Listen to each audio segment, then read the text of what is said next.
building. People lived in these cabins up until 1990. That's 1990. Now, after 1865, the people have a choice. They are free. They can stay or they can go. Some chose to stay. For those who chose to stay, there are now paid employees, paid to work in the gardens. And after 1865, only one family per building. So any questions for me before we go down to the pavilion?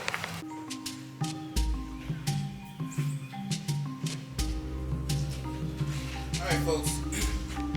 All right. Chattel slavery, or chattel, C-H-A-T-T-E-L.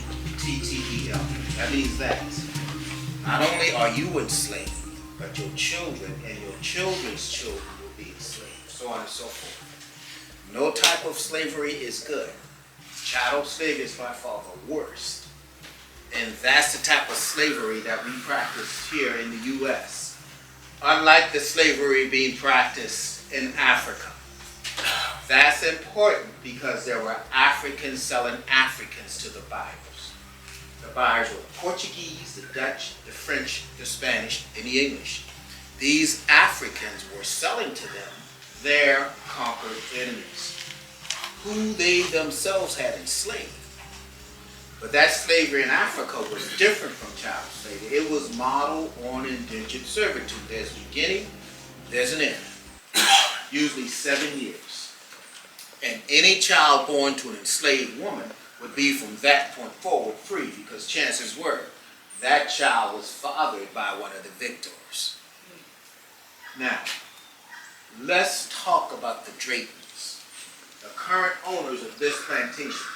13 generations in, that ownership has gone uninterrupted, and this has always been a for-profit business. You see, the Draytons were a part of a larger contingency of Englishmen and women who came over here in the year 1670. They came from Barbados. They had colonized Barbados. They had exhausted that very small island's ability to continue to grow the sugar cane that they were growing. So it was time to move on. So that's why the Draytons were a part of that larger contingency of Englishmen and women who came over here in the year 1670 and were successful at colonizing the state of South Carolina. Now in 1670, they landed at a place called Albemarle Point, a little further up the Ashley River in that direction. Today is a state park. It's called Charlestown Landing. When they landed there in 1670, they knew almost immediately that that was not the best place to occupy. Because in order to occupy that land, they had to purge the natives. In order to stay there, they had to continually defend it from the natives. So they were always looking for another place to settle. It took them 10 years to find that place where Charleston is located today on that peninsula, between the two rivers, the Ashley River and the Cooper River. Now, while it took those settlers 10 years to find that place, it took the Draytons less time to find this place, because the Draytons were planters, agrarians, growers, always looking for a place like this. So in 1679, the Draytons found themselves right here on this 2,000 acres of swamp.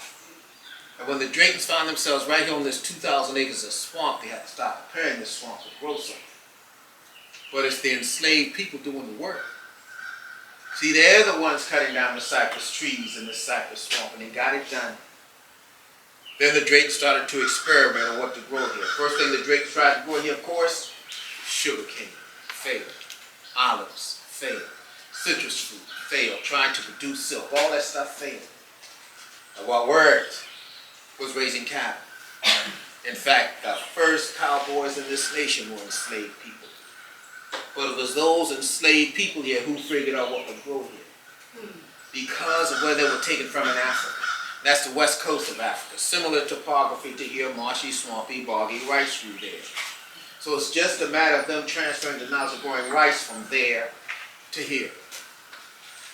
Now, in order to grow rice, there's some challenges to overcome. Biggest challenge, you have to flood the fields. In order to flood the fields, you have to control the flow of the water. In order to do that, you got to stagnate the water. You stagnate the water, you invite pestilence onto this land in the form of mosquitoes. But for the Draytons, that's less of a threat.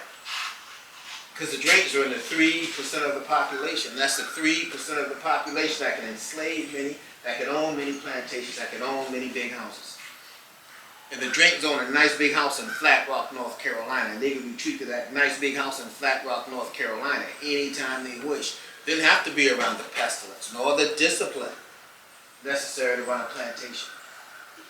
But in the meantime, the enslaved people in this mosquito-infested, snake-infested, alligator-infested, snapping turtle-infested, leash-infested swamp, digging the ditches, digging the canals, building the levees, building the dikes, preparing this place to grow rice. And they got it done.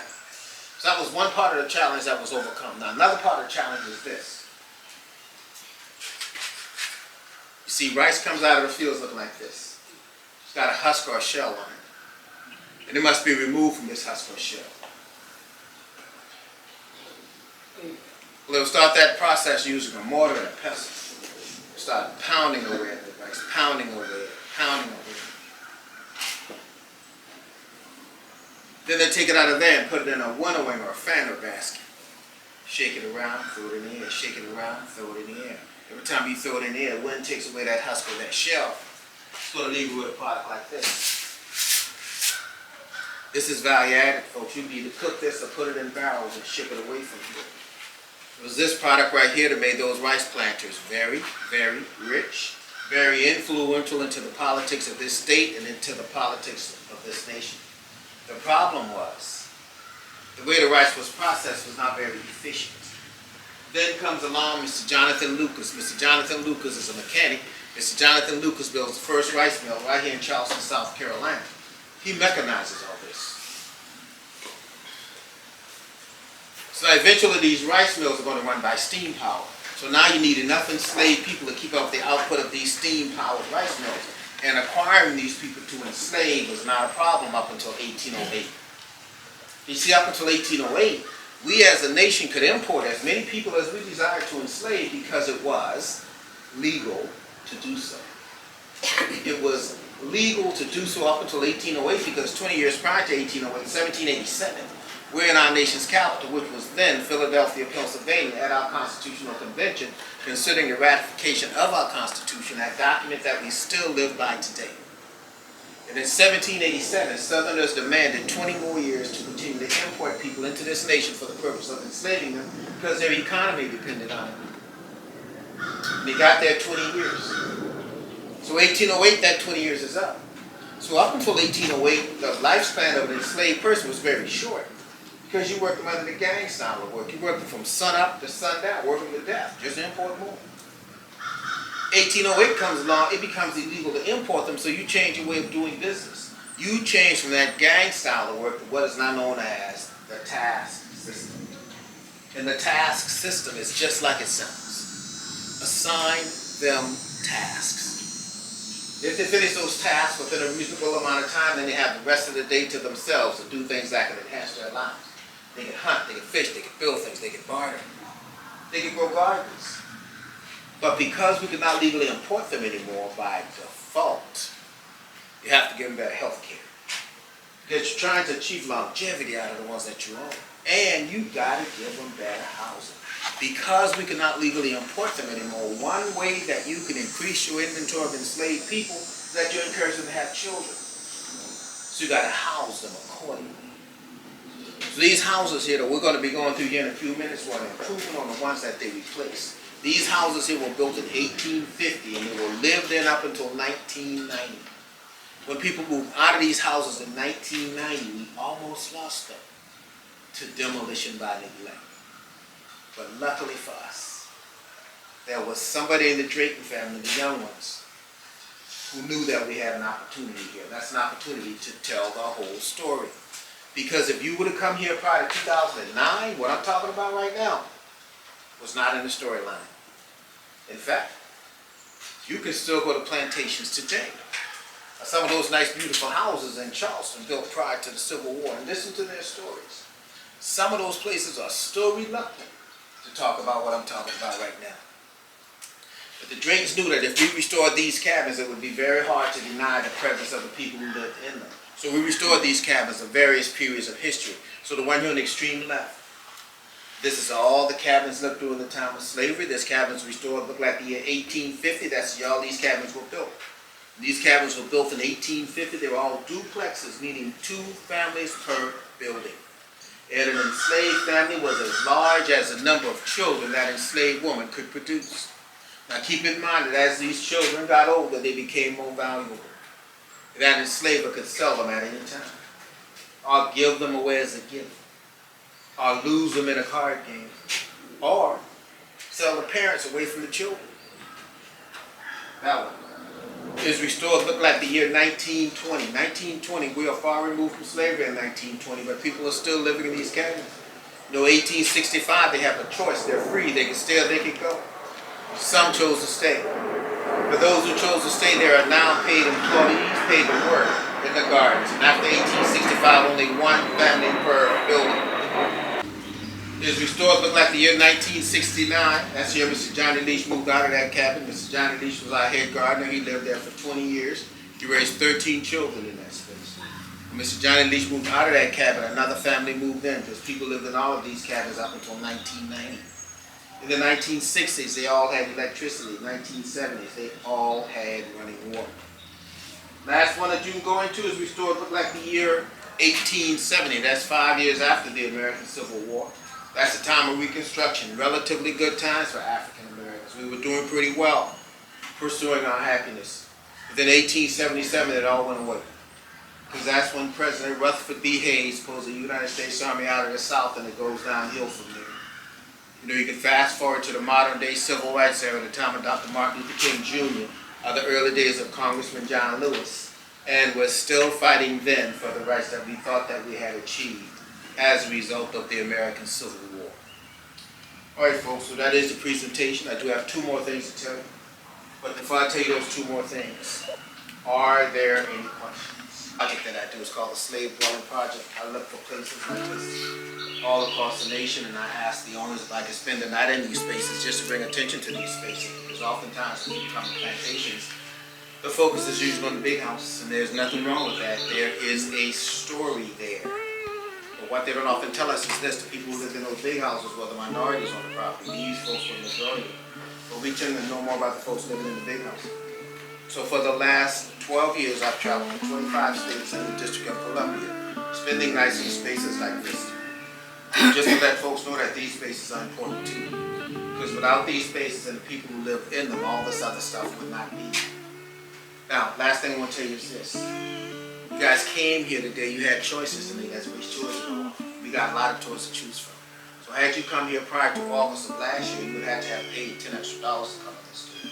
That's not the case anymore. It's included in your entrance fee. So I think that everybody who pays that entrance fee should come onto this tour. But we're not there yet. And here's where I'm going with this. There are a lot of people who come to plantations, but in that number, there are a lot of people who are afraid of the answers to the questions that you guys ask. A lot of people come to plantations to indulge in a history that's been disseminated to them.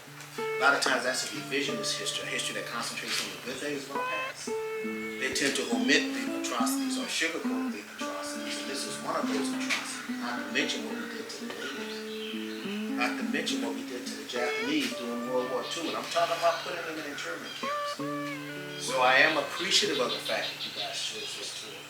Because you want to go beyond that sugar-coated, watered-down, hoop skirt, and julep, Gone with the Wind version of history that a lot of people still come to plantations to get. And unfortunately, there's still plantations out there that will give them that. They are part of the problem, not part of the solution. So if in the future you should visit a plantation, and if you should walk away from that occasion thinking slavery was a good thing, please ask for a refund, because they're lying to you. They're telling you about happy slaves and benevolent slave owners. That stuff is not real. This is real. So quickly, I need to do this quickly. Anybody here from a northern state? Okay, where are you from? New Jersey. New Jersey? Jersey. New Jersey.